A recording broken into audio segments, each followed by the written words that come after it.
ನಮಸ್ತೆ ಸ್ನೇಹಿತರೆ. ನಾರಾಯಣ ಸುಪ್ರಭಾತ.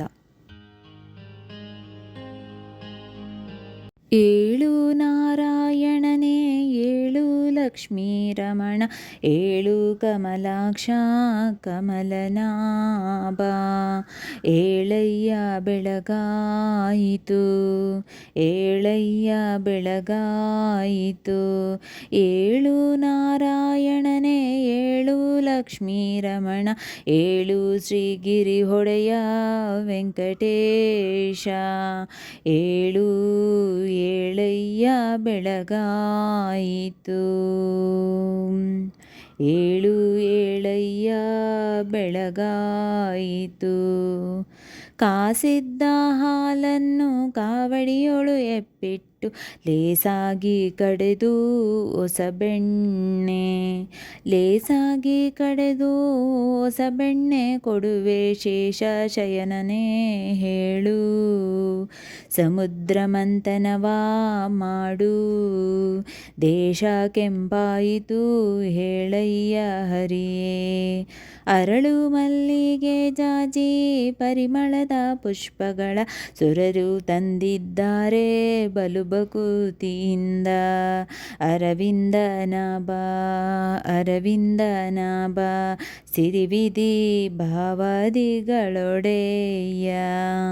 ಇರಿದಾಗಿ ಕೋಳಿ ಕೂಗಿತ್ತು ಹೇಳೋ ಹರಿಯೇ, ಏಳು ನಾರಾಯಣ ಹೇಳಯ್ಯ ಬೆಳಗಾಯಿತು. ದಾಸರೆಲ್ಲರೂ ಬಂದು ಧೂಳಿ ದರ್ಶನಗೊಂಡು ಲೇಸಾಗಿ ತಾಳ ದಂಡಿಗೆಯ ಬಿಡಿದು, ಶ್ರೀಶನೆಲೆಯಾದಿ ಕೇಶವ ನಿಮ್ಮ ಪಾದವನು ಲೇಸಾಗಿ ಸ್ಮರಿಸಿ ಪೊಗಳುವರು ಶ್ರೀಹರಿಯೇ.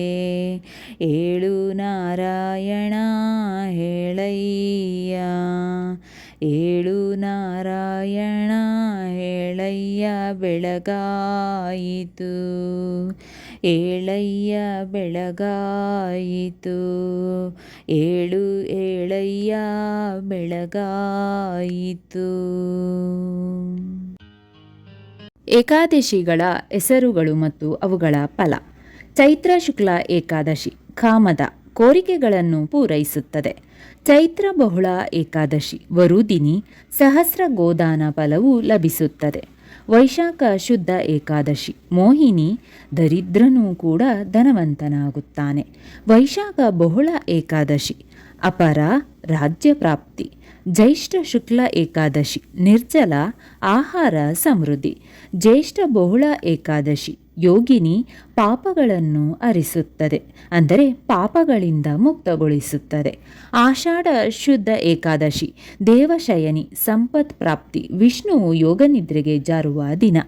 ಆಷಾಢ ಬಹುಳ ಏಕಾದಶಿ ಕಾಮಿಕ ಬೇಡಿದ ವರಗಳನ್ನು ಪ್ರಾಪ್ತಿಯಾಗುತ್ತದೆ. ಶ್ರಾವಣ ಶುಕ್ಲ ಏಕಾದಶಿ ಪುತ್ರದ ಸತ್ ಸಂತಾನ ಪ್ರಾಪ್ತಿ. ಶ್ರಾವಣ ಬಹುಳ ಏಕಾದಶಿ ಅಜ ರಾಜ್ಯ ಪತ್ನಿ ಪುತ್ರ ಪ್ರಾಪ್ತಿ ಮತ್ತು ಆಪತ್ ನಿವಾರಣೆ. ಭಾದ್ರಪದ ಶುದ್ಧ ಏಕಾದಶಿ ಪರಿವರ್ತನ, ಅಂದರೆ ಯೋಗ ನಿದ್ರೆಯಲ್ಲಿ ವಿಷ್ಣುವು ಪಕ್ಕಕ್ಕೆ ಹೊರಳುತ್ತಾನಂತೆ, ಹಾಗಾಗಿ ಇದು ಪರಿವರ್ತನ, ಯೋಗ ಸಿದ್ಧಿ. ಭಾದ್ರಪದ ಬಹುಳ ಏಕಾದಶಿ ಇಂದಿರಾ ಸಂಪತ್ತುಗಳು ಮತ್ತು ರಾಜ್ಯ ಪ್ರಾಪ್ತಿ ಉಂಟಾಗುತ್ತದೆ. ಆಶ್ವಯುಜ ಶುಕ್ಲ ಏಕಾದಶಿ ಪಾಪಾಂಕುಶ ಪುಣ್ಯಪ್ರದವಾದುದು. ಅಶ್ವಯುಜ ಬಹುಳ ಏಕಾದಶಿ ರಮ ಸ್ವರ್ಗ ಪ್ರಾಪ್ತಿ. ಕಾರ್ತಿಕ ಶುಕ್ಲ ಏಕಾದಶಿ ಪ್ರಬೋಧಿನಿ, ಅಂದರೆ ಯೋಗ ನಿದ್ರೆಯಿಂದ ವಿಷ್ಣುವು ಎಚ್ಚರಗೊಳ್ಳುವ ದಿನ, ಜ್ಞಾನ ಸಿದ್ಧಿ. ಕಾರ್ತಿಕ ಬಹುಳ ಏಕಾದಶಿ ಉತ್ಪತ್ತಿ ದುಷ್ಟ ಸಂಹಾರ, ಅಂದರೆ ಮುರಾಸುರನನ್ನು ಸಂಹರಿಸಿದ ಕನ್ಯೆಯು ವಿಷ್ಣುವಿನ ಶರೀರದಿಂದ ಜನಿಸಿದ ದಿನ. ಮಾರ್ಗಶಿರ ಶುಕ್ಲ ಏಕಾದಶಿ ಮೋಕ್ಷ ಪ್ರಾಪ್ತಿ, ಅಂದರೆ ಮಾರ್ಗಶಿರ ಶುಕ್ಲ ಏಕಾದಶಿಯು ಧನುರ್ಮಾಸದಲ್ಲಿ ಬಂದರೆ ಅದುವೇ ವೈಕುಂಠ ಏಕಾದಶಿಯಾಗುತ್ತದೆ. ಮಾರ್ಗಶಿರ ಬಹುಳ ಏಕಾದಶಿ ವಿಮಲ ಸಫಲ ಅಜ್ಞಾನ ನಿವೃತ್ತಿ. ಪುಷ್ಯ ಶುಕ್ಲ ಏಕಾದಶಿ ಪುತ್ರ ಪ್ರಾಪ್ತಿ, ಅಂದರೆ ಪುಷ್ಯ ಶುಕ್ಲ ಏಕಾದಶಿಯು ಧನುರ್ಮಾಸದಲ್ಲಿ ಬಂದರೆ ಅದುವೇ ವೈಕುಂಠ ಏಕಾದಶಿಯಾಗುತ್ತದೆ. ಪುಷ್ಯ ಕೃಷ್ಣ ಏಕಾದಶಿ ಕಲ್ಯಾಣಿ ಷಟ್ತಿಲ ಶಾರೀರಿಕ ಬಾಧೆಗಳಿಂದ ಮುಕ್ತಿ. ಮಾಘ ಶುಕ್ಲ ಏಕಾದಶಿ ಕಾಮದ ಜಯ ಶಾಪ ವಿಮುಕ್ತಿ. ಮಾಘ ಕೃಷ್ಣ ಏಕಾದಶಿ ವಿಜಯ ಸಕಲ ಕಾರ್ಯ ವಿಜಯ. ಪಾಲ್ಗುಣ ಶುಕ್ಲ ಏಕಾದಶಿ ಆಮಲಕಿ ಆರೋಗ್ಯ ಪ್ರಾಪ್ತಿ. ಪಾಲ್ಗುಣ ಕೃಷ್ಣ ಏಕಾದಶಿ ಸೌಮ್ಯ ಪಾಪ ವಿಮುಕ್ತಿ. ಶ್ರೀ ಕೃಷ್ಣಾರ್ಪಣಮಸ್ತು. ಎಲ್ಲವನ್ನೂ ಕೊಟ್ಟ ದೇವರು ಹೇಳಿದ್ದಾನೆ, ನನಗಾಗಿ ನನ್ನ ಪ್ರೀತಿಗಾಗಿ ನಿಮ್ಮ ಮನೋಬಲಕ್ಕಾಗಿ ಆತ್ಮಬಲಕ್ಕಾಗಿ ನಿಮ್ಮ ಸಕಲ ಪಾಪಗಳ ಪರಿಹಾರಕ್ಕಾಗಿ ಒಂದು ದಿನ ಉಪವಾಸ ಮಾಡಿ 14 ದಿನಗಳಲ್ಲಿ ಯಥೇಚ್ಛವಾಗಿ ತಿಂದು ಭೋಗ ಮಾಡಿ, ಆದರೆ ನನ್ನ ದಿನದಲ್ಲಿ ಅಂದರೆ ಹರಿದಿನದಲ್ಲಿ ಒಂದು ಹನಿ ನೀರನ್ನು ಸೇವಿಸಕೂಡದು ಎಂದು ಶ್ರೀಹರಿಯೇ ಈ ಮಾತನ್ನು ಹೇಳಿಕೊಂಡಿದ್ದಾನೆ. ಯಾರೋ ಸ್ನೇಹಿತರು ಆಪ್ತರು ಮನೆಗೆ ಬರುತ್ತಾರೆಂದು ಅಡಿಗೆ ಮಾಡಿಕೊಂಡು ಗಂಟೆಗಟ್ಟಲೆ ಕಾಯುತ್ತೇವೆ. ಅವರು ಬಂದ ಮೇಲೆ ಅವರಿಗೆ ಊಟಕ್ಕೆ ಹಾಕಿ ಊಟ ಮಾಡ್ತೇವೆ. ಗಮನಿಸಿ, ಪರಮ ಆಪ್ತನಾದ ಜನ್ಮ ಜನ್ಮಾಂತರಕ್ಕೂ ಸಖನಾದ ಭಗವಂತನು ನಮ್ಮ ಮನವೆಂಬ ಮಂದಿರಕ್ಕೆ ಬರುತ್ತಿದ್ದಾನೆ. ಅವನಿಗಾಗಿ ಒಂದು ದಿನ ಉಪವಾಸವಿದ್ದು ಕಾಯಲು ಸಾಧ್ಯವಿಲ್ಲವೇ? ದೇವರು ಪ್ರತ್ಯಕ್ಷ ಆಗುವವರೆಗೂ ಸಣ್ಣ ಬಾಲಕ ಧ್ರುವರಾಜ ಆಹಾರ ಸೇವಿಸಲಿಲ್ಲ.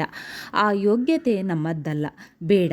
ಆದರೆ 15 ದಿನಕ್ಕೊಮ್ಮೆ ಉಪವಾಸ ಮಾಡುವುದು ಬೇಡವೇ? ಮನುಷ್ಯನಿಗೆ ಉತ್ತಮ ಆತ್ಮಬಲ ಮನೋಬಲ ತಂದುಕೊಡುವ ಏಕೈಕ ಸಾಧನೆ ಅಂದರೆ ಅದು ಏಕಾದಶಿಯ ಉಪವಾಸ. ಇದು ಹಿರಿದಾದ ವೈಷ್ಣವ ದೀಕ್ಷೆ. ಏಕಾದಶಿಯನ್ನು ಎಲ್ಲರೂ ಮಾಡುವುದೇ, ಆದರೆ ದೇವರು ನಮ್ಮ ಹತ್ತಿರ ಬೇಗನೆ ಬರುತ್ತಾನೆ, ಇದರಲ್ಲಿ ಯಾವ ಸಂಶಯವೂ ಇಲ್ಲ. ಯಾಕೆಂದರೆ ಮಕ್ಕಳು ಉಪವಾಸ ಇದ್ದಾರೆಂದರೆ ತಾಯಿ ತಡ ಮಾಡುವುದಿಲ್ಲ, ಬೇಗನೆ ಹತ್ತಿರ ಬಂದು ಉಣಿಸುತ್ತಾಳೆ. ಹಾಗೆ ನಮ್ಮೆಲ್ಲರ ತಂದೆ ತಾಯಿಯಾದ ಭಗವಂತ ನಮ್ಮ ಹತ್ತಿರ ಬೇಗ ಬರುತ್ತಾನೆ. ದೇವರನ್ನು ಕಾಣುವುದಕ್ಕಾಗಿ ಉಪವಾಸ ಮಾಡಿ. ಓಂ ನಮೋ ನಾರಾಯಣಾಯ ನಮಃ. ಓಂ ನಮೋ ನಾರಾಯಣಾಯ ನಮಃ. ಓಂ ನಮೋ ನಾರಾಯಣಾಯ ನಮಃ. ಓಂ ನಮೋ ನಾರಾಯಣಾಯ ನಮಃ. ಓಂ ನಮೋ ನಾರಾಯಣಾಯ ನಮಃ. ಓಂ ನಮೋ ನಾರಾಯಣಾಯ ನಮಃ. ಸ್ನೇಹಿತರೆ, ಈ ವಿಡಿಯೋ ಇಷ್ಟವಾದಲ್ಲಿ ಲೈಕ್, ಶೇರ್ ಆ್ಯಂಡ್ ಕಾಮೆಂಟ್ ಮಾಡಿ. ಮುಂದಿನ ವಿಡಿಯೋಸ್ಗಳಿಗಾಗಿ ಚಾನಲ್ ಅನ್ನು ಸಬ್ಸ್ಕ್ರೈಬ್ ಮಾಡಿ. ಧನ್ಯವಾದಗಳು.